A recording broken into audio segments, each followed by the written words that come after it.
Sebelumnya, Ibu akan membahas mengenai pengertian dulu nih, apa sih yang dimaksud dengan iptek? Kalian pasti sudah tahu kan iptek itu apa? Nah, di sini Ibu mengartikan bahwa iptek adalah sumber informasi yang berkaitan dengan teknologi, baik berupa penemuan atau informasi, perkembangan, atau kemajuan pada bidang teknologi. Sedangkan globalisasi itu apa? Globalisasi itu betul mendunia ya, yaitu suatu proses individu antar kelompok dan antar negara yang saling berintegrasi, bergantung, terkait dan mempengaruhi satu sama lain melintas batas negara.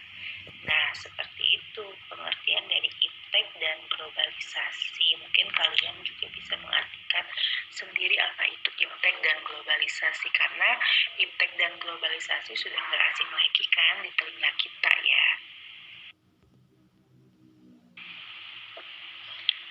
Nah, di sini ada pertanyaan, mengapa iptek itu memiliki hubungan yang erat dengan globalisasi?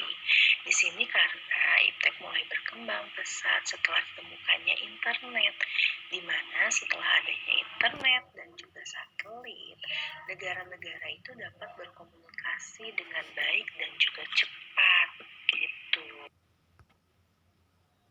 Nah, di sini ada beberapa tujuan dari globalisasi. Nah, yang pertama, tujuan dari globalisasi yaitu mempercepat penyebaran informasi. Betul. Yang kedua adalah mempermudah setiap orang memenuhi kebutuhan hidup. Kemudian yang ketiga, memberi kenyamanan dalam beraktivitas. Sudah ngerti kan di sini ya? Jadi tujuan globalisasi itu seperti ini. Selanjutnya ada beberapa faktor pendorong dari globalisasi. Yang pertama, kemajuan ilmu pengetahuan dan teknologi.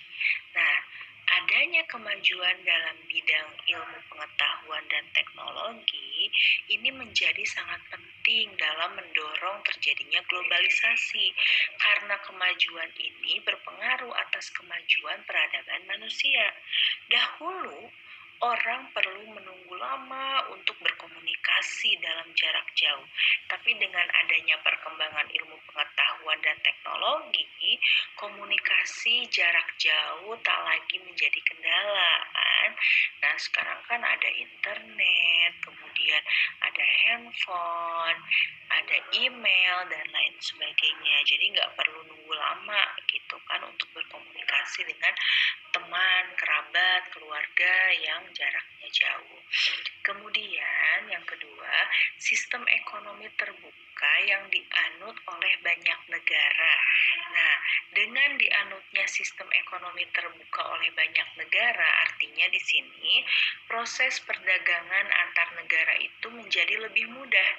Hal ini turut menjadi faktor pendorong adanya globalisasi, karena dengan mudah masyarakat itu dapat melakukan transaksi jual beli. Tak peduli dimanapun negaranya, selama negara tersebut itu menganut sistem ekonomi terbuka seperti itu. Nah, yang ketiga, kemudahan migrasi. Di sini artinya migrasi adalah perpindahan penduduk dari satu tempat, negara dan sebagainya ke tempat atau negara dan sebagainya lain untuk menetap gitu. Namun perpindahan ini kadang membutuhkan proses yang nggak mudah gitu kan, sehingga menghambat terciptanya globalisasi. Maka kemudahan dalam bermigrasi menjadi salah satu faktor pendorong adanya globalisasi. Selanjutnya yang keempat adalah merebaknya kerjasama antar negara. Nah, di sini untuk terciptanya kerjasama itu dibutuhkan kepercayaan. Apabila banyak negara telah saling sepakat untuk melakukan kerjasama, artinya masyarakat dunia itu saling percaya satu sama lain, dan kepercayaan ini ikut mendorong terciptanya globalisasi.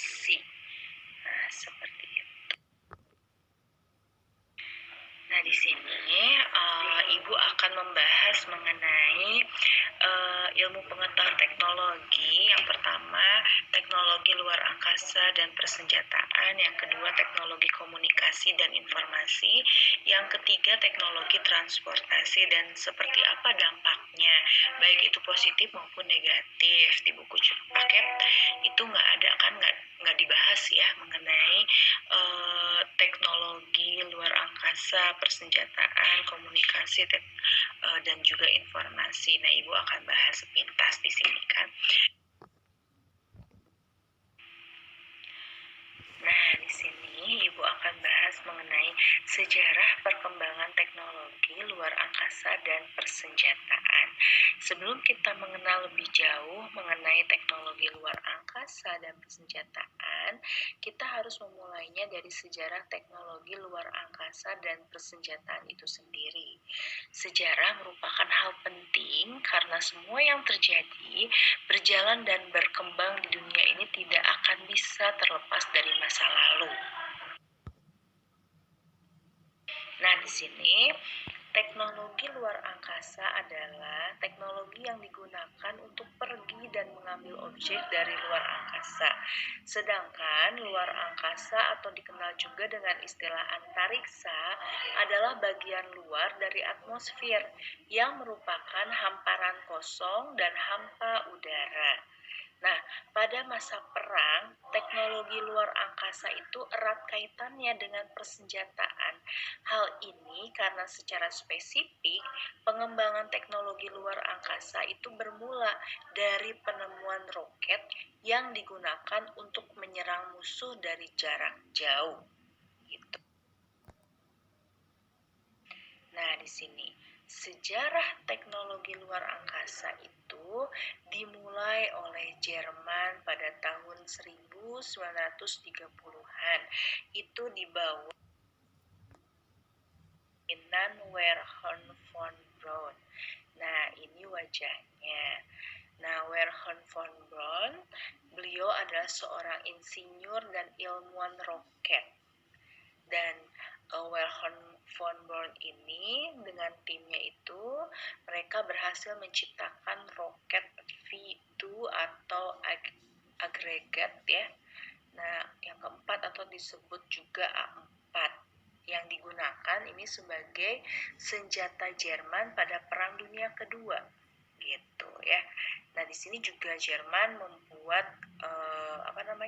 Amerika Bomber Project. Itu adalah sebuah upaya membangun pesawat yang dapat lepas landas dari Jerman gitu, yang kemudian menjatuhkan bom di Amerika atau sekutu. Nah, selain itu Jerman juga pernah tuh merancang silver gold, disebutnya itu silver Vogel. Nah, itu tuh kayak roket bersayap yang dapat terbang berulang dan mampu meluncur melewati Atlantik secara lebih cepat. Kita lihat ya. Nah, ini Silbergo Vogel. Silbergo Vogel. Ya.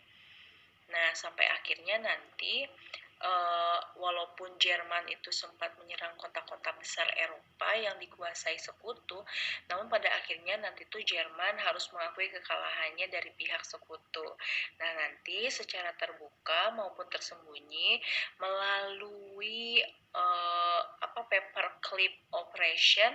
Nah, di sini ilmuwan-ilmuwan hebat dan peralatan-peralatan canggih yang dimiliki Jerman nanti dipindahkan ke Amerika Serikat. Tujuannya apa? Yaitu agar mereka bisa berkontribusi bagi penelitian-penelitian di Amerika Serikat dan mencegah mereka agar tidak jatuh ke tangan Uni Soviet. Gitu. Nah, kita lihat di sini nih.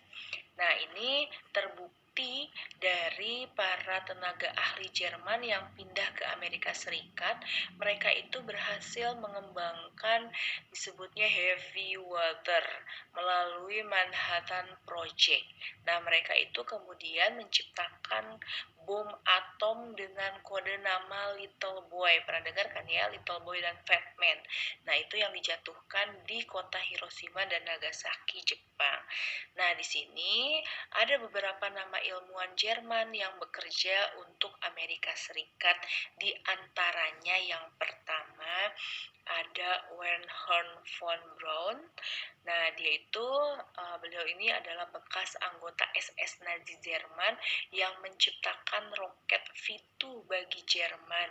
Nah, di Amerika Serikat dia menciptakan roket Saturnus 5 untuk membantu misi Apollo di tahun 1969. Nah, tokoh yang kedua ada namanya Hubertus Strughold. Nah, dia dikenal sebagai bapak kedokteran luar angkasa karena merancang sistem penyokong kehidupan di luar angkasa. Ia mewakilinya dengan meneliti efek dari temperatur yang sangat rendah pada tubuh manusia di Camp Dachau, Jerman. Di Amerika Serikat, ia menduduki beberapa jabatan tinggi di Angkatan Udara dan juga NASA. Nah, yang ketiga, tokoh lainnya ada Herbert Wagner. Nah, yaitu menemukan Rudolf Hensel HS-293 yang digunakan di Jerman nih. Nah, di Amerika Serikat, beliau ini bekerja sebagai penasehat teknik bidang pertahanan Amerika Serikat.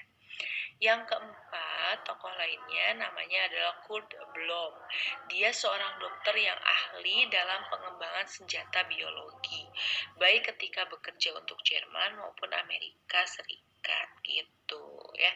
Nah, di sini teknologi luar angkasa semakin kemudian akhirnya dikenal luas oleh dunia pada masa Perang Dingin.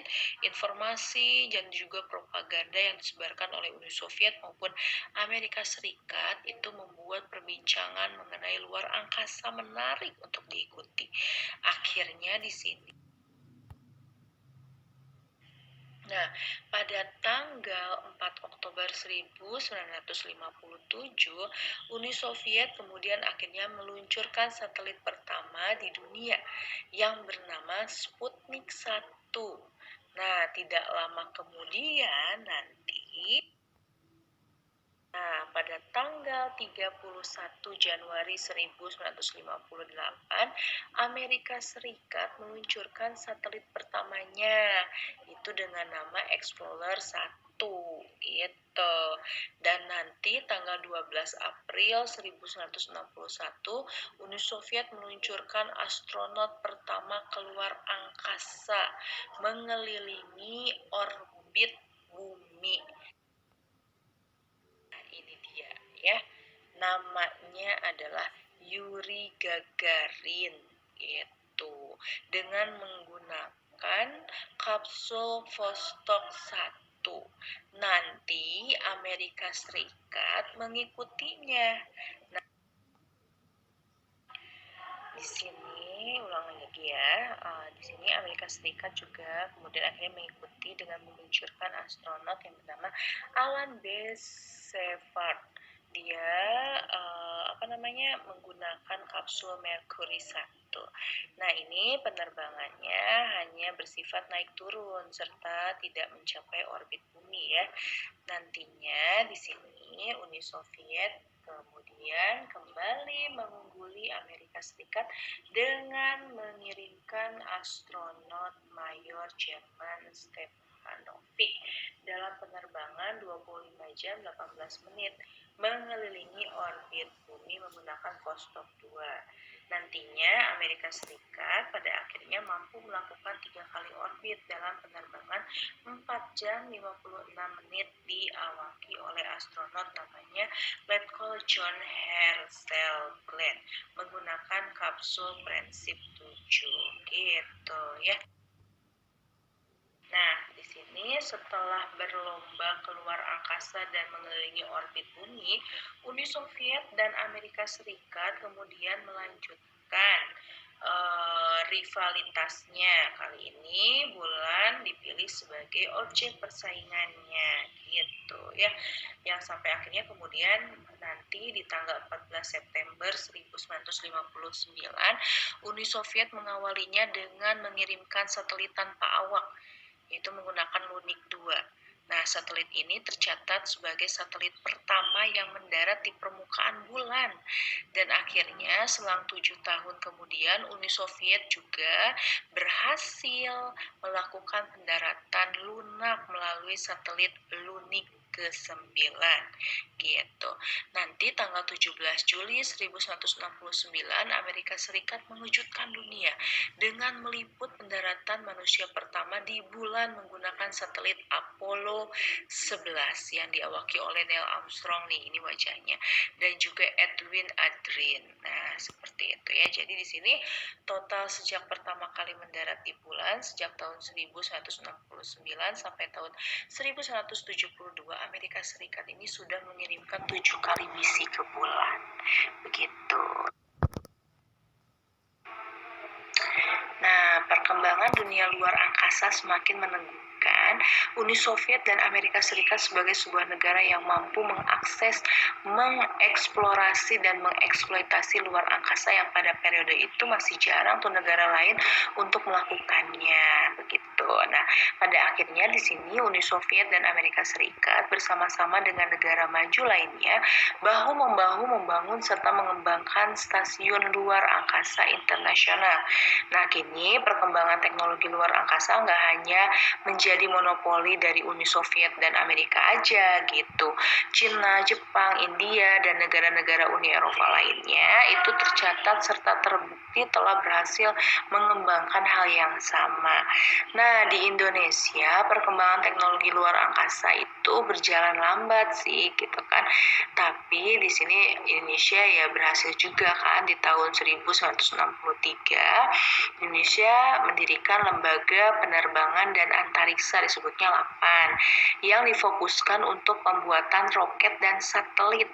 Nanti dilanjutkan pada tahun 1976 Indonesia berhasil meluncurkan sistem komunikasi satelit domestik PALAPA.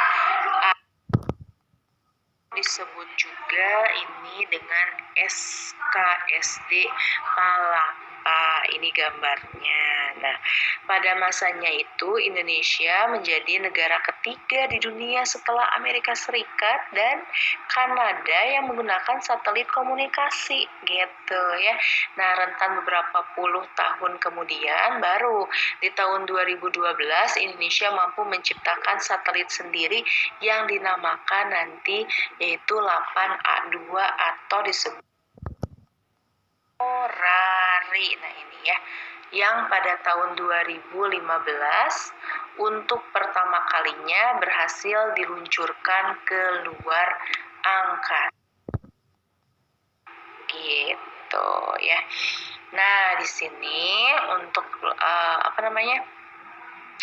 selanjutnya di sini Ibu akan membahas mengenai jenis-jenis teknologi luar angkasa dan persenjataan. Aja sih gitu. Yang pertama, kalian pernah dengar kan di sini pesawat ulang-alik itu seperti apa? Nah, ini yang pertama adalah pesawat ulang-alik gitu ya. Nah, ini pesawat ini adalah pesawat luar angkasa milik Amerika Serikat yang dapat diisi oleh awak dan badan utama pesawat. Ini dapat digunakan kembali untuk penerbangan selanjutnya. Nah, penggunaan badan pesawat yang dirancang untuk beberapa kali penerbangan merupakan yang pertama di dunia. Namun sayangnya di tahun 2010 NASA memutuskan untuk mengganti pesawat ulang-alik dengan pesawat Orion yang dirancang dapat mengangkat atau mengangkut manusia menuju bulan. Selanjutnya ada Aerobot. Ini merupakan robot yang dapat terbang secara otomatis dalam pesawat antariksa. Nah, Aerobot bisa digunakan pada pesawat tanpa awak untuk kepentingan penelitian di luar angkasa. Selanjutnya ada roket booster. Nah, ini adalah roket yang digunakan untuk menambah daya dorong pesawat luar angkasa saat akan lepas landas gitu ya. Biasanya ini digunakan untuk meluncurkan pesawat luar angkasa ke dalam dan keluar orbit bumi. Selanjutnya ada perisai panas ablatif. Maaf. Nah, perisai ini digunakan pada pesawat untuk melindungi dari tekanan panas yang diakibatkan oleh kecepatan pesawat yang sangat tinggi yang muncul akibat tarikan gravitasi bumi dengan gesekan atmosfer. Selanjutnya ada Lunar Rover. Ini adalah kendaraan berupa mobil untuk mengeksplorasi ruang angkasa dan juga dirancang dapat menyesuaikan diri dengan tekanan gravitasi sehingga dapat bergerak melintasi permukaan.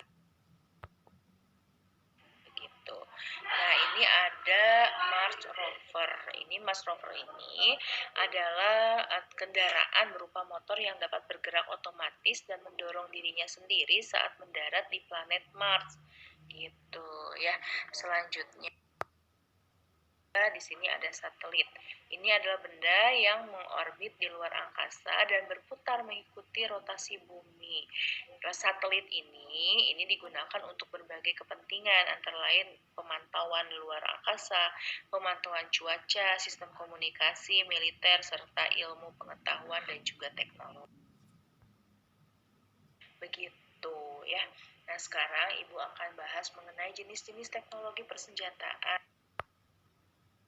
Nah, di sini yang pertama, ada senapan. Senapan adalah peralatan mekanik yang dapat menembak peluru pada kecepatan tinggi. Gitu. Ini senapan pertama kali diciptakan oleh John Moses Browning. Nah, ini wajahnya ya. Seperti itu. Ini tipe dari senapan Maxim gitu ya. Juga ada tank nih. Tank adalah kendaraan tempur lapis baja yang bergerak menggunakan roda berbentuk rantai gitu. Ini diciptakan pertama kali oleh Sir Ernest Swinton ya di Inggris tahun 1914. Kemudian ini wajahnya nih. Sir Ernest Swinton ya. Nah, di sini ada dampak teknologi luar angkasa manusia. Ada positif dan negatif. Positifnya yang pertama, adanya perkembangan atau berguna bagi perkembangan ilmu pengetahuan dan teknologi itu. Yang kedua, meningkatkan akses informasi dan komunikasi. Yang ketiga, melahirkan jenis usaha baru yang bergerak di bidang luar angkasa. Yang keempat, sebagai sarana pariwisata dengan dipopulerkannya wisata luar angkasa. Yang kelima, sebagai sarana pertahanan dan keamanan lokal, nasional, regional, maupun global. Adapun dampak negatifnya yaitu menciptakan potensi konflik atau perang antar negara tuh.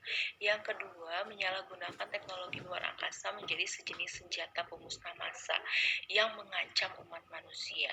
Yang ketiga, sering terjadinya kecelakaan atau proyek gagal yang memakan korban jiwa. Yang keempat, polusi luar angkasa yang diakibatkan menumpuknya sampah-sampah satelit di luar angkasa. Yang kelima, adanya penggunaan anggaran biaya yang dikeluarkan itu sangat besar seperti itu. Nah, ini pun dampak teknologi persenjataan. Positifnya itu yang pertama, berguna bagi perkembangan ilmu pengetahuan teknologi. Yang kedua, melahirkan jenis usaha baru yang bergerak di bidang persenjataan. Ketiga, sebagai sarana pertahanan dan keamanan lokal, nasional, regional, dan global. Yang keempat, membantu pembangunan sarana dan prasarana fisik yang bersifat berat seperti pembukaan lahan baru atau pertambangan. Nah, dampak negatifnya menciptakan potensi konflik atau perang antar negara. Yang kedua, penyalahgunaan persenjataan menjadi senjata pemusnah massa yang mengancam umat manusia. Ketiga, sebagai alat pemburuan dapat mengancam eksistensi makhluk hidup di suatu tempat. Keempat, penggunaan biaya yang dikeluarkan sangat besar seperti itu. Nah, di sini lanjut teknologi komunikasi dan informasi juga transportasi. Nah, ya. Nah, di sini sejarah perkembangan komunikasi informasi. Nah, antara teknologi komunikasi dan informasi ini saling berkaitan ya. dapat dipisahkan. Teknologi komunikasi adalah segala sesuatu yang berkaitan dengan penggunaan alat bantu untuk memproses atau mentransfer data dari satu perangkat ke perangkat lainnya. Sedangkan teknologi informasi adalah segala sesuatu yang berkaitan dengan input, proses, dan output dalam sebuah pemrosesan informasi. Nah, perkembangan teknologi komunikasi ini dimulai nih tahun 1875 nih ketika Alexander Graham Bell menciptakan telepon. Nah, telepon ini kemudian dihubungkan dalam jaringan kabel yang menghubungkan antar daerah. Jaringan kabel telepon merupakan infrastruktur pertama yang dibangun manusia untuk kepentingan komunikasi global gitu. Nah, selanjutnya di sini tahun 1895 teknologi komunikasi semakin bertambah dengan ditemukannya radio nih oleh Guglielmo Marconi gitu ya. Nah, di sini pemanfaatan radio menggunakan sinyal analog pada mulanya itu digunakan oleh para pelaut untuk mengirimkan pesan telegram menggunakan kode Morse antara kapal yang berlayar dengan pihak stasiun operator di daratan. Nah, pada masa Perang Dunia, telepon dan radio ini menjadi sarana untuk menggerakkan massa atau pasukan nih dalam menyampaikan komando lapangan gitu. Pesan diplomatik, alat pendeteksi sekaligus juga untuk memata-matai gitu ya. Selanjutnya di sini juga tahun 1940 ini berkembang nantinya transmisi audiovisual tanpa kabel dalam bentuk siaran televisi gitu ya. Nah, ini di tahun 1884 sebenarnya penciptaan televisi pertama kali ini diawali oleh Paul Gottlieb Nipkow. Nah, ini ya. Nah, selanjutnya kan berkembang ya akhirnya televisi ini kemudian akhirnya disempurnakan dan kemudian nantinya kembali disempurnakan lebih bagus itu kalau nggak salah sih oleh Leon gitu kan. Nah, ini di tahun 1882 juga ada satu tokoh bernama orang Amerika ya, Amerika Serikat, dia mengembangkan komputer gitu. Jadi ini terinspirasi dari Charles Babbage. Dia menemukan mesin hitung awalnya yang kemudian merupakan cikal bakal komputer gitu ya. Jadi perjalanan teknologi dan komunikasi ini semakin menjadi dengan ditemukannya internet nantinya oleh Departemen Pertahanan Amerika di tahun 1969. Melalui internet komunikasi dengan jarak yang tidak terhingga ini dapat dilakukan melalui saluran telepon juga. Kini di sini akses internet semakin populer, tidak hanya sebatas alat untuk berkomunikasi, melainkan juga sudah menjadi kebutuhan dan gaya hidup masyarakat modern. Begitu kan? Nah, selanjutnya di sini ada juga jenis-jenis teknologi komunikasi dan informasi. Bisa kita lihat ya, ada handphone, ada radio, ada televisi, ada laptop, juga ada media sosial. Di mana media sosial ini merupakan media online yang para penggunanya itu dapat berinteraksi nih secara aktif dan juga up to date melalui blog, jejaring sosial, wiki, forum, dan media virtual atau dunia virtual gitu kan. Nah, di sini kita akan membahas mengenai sejarah perkembangan teknologi transportasi. Sejarah perkembangan teknologi transportasi ini tidak lepas dari Bapak Revolusi Industri nih. Ini namanya adalah James Watt kan, Bapak Revolusi Industri. Nah, jadi pasca Revolusi Industri di Inggris, ini dunia transportasi kemudian berjalan begitu cepat. Transportasi dapat dimanfaatkan sebagai sarana mobilitas manusia, juga arus distribusi barang dan juga jasa maupun keperluan perang. Nah, yang pertama kali ini James Watt itu beliau itu menemukan yang namanya adalah mesin uap gitu. Ini cikal bakal nanti munculnya beberapa alat-alat atau alat-alat modern ya gitu dalam transportasi gitu. Tapi memang James Watt itu dia menyempurnakan ya dari penemuan-penemuan sebelumnya gitu, tapi yang lebih terkenalnya adalah James Watt gitu. Juga di tahun 1801 ada Richard, dia menciptakan kereta api uap. Terus kemudian ada Jean Lenoir, dia menciptakan mobil di tahun 1858.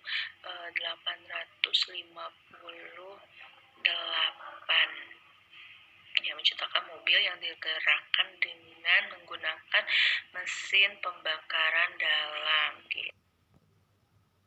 Selanjutnya ini ada Werner von di tahun 1879 dia menciptakan kereta api listrik gitu. Dan selanjutnya ini Gottlieb Daimler dan William Maybach, dia merakit sepeda motor dengan mesin berbahan bakar gitu kan. Nah seperti itu. Ini juga sama ya, Ferdinand von, dia menerbangkan balon gitu ya. Dan harusnya nah ini jenis-jenis teknologi transportasi nih. Ini dunia kereta api akhirnya di sini berkembang dari sisi kecepatan, penggunaan energi, sarana dan prasarana, juga tingkat keamanan. Nah itu bisa dilihat gambarnya, ada teknologi transportasi yang pertama kereta api cepat gitu, terus kemudian juga mobil cepat, motor, kemudian juga pesawat dan perahu atau kapal ya, perahu si kapal ya. Nah apa sih dampak teknologi komunikasi informasi? Yang pertama, memudahkan masyarakat dalam mengakses berbagai informasi, membuka wawasan, mendorong modernisasi, gaya hidup baru, membuka jaringan sosial, politik. Dampak teknologi transportasi, kalian bisa baca sendiri di sini ya. Memudahkan masyarakat dalam melakukan mobilitas sosial geografis, membuka ruang antar satu tempat dengan tempat lainnya, memperlancar arus produksi, distribusi, dan konsumsi barang jasa, menambah fasilitas dan pelayanan dalam transportasi berbasis publik. Yang kelima, sebagai tolak ukur kemajuan pembangunan di suatu negara. Nah, seperti itu. Selesai bab 2, nanti dilanjut dengan latihan. Oke, terima kasih. Wassalamualaikum warahmatullahi wabarakatuh.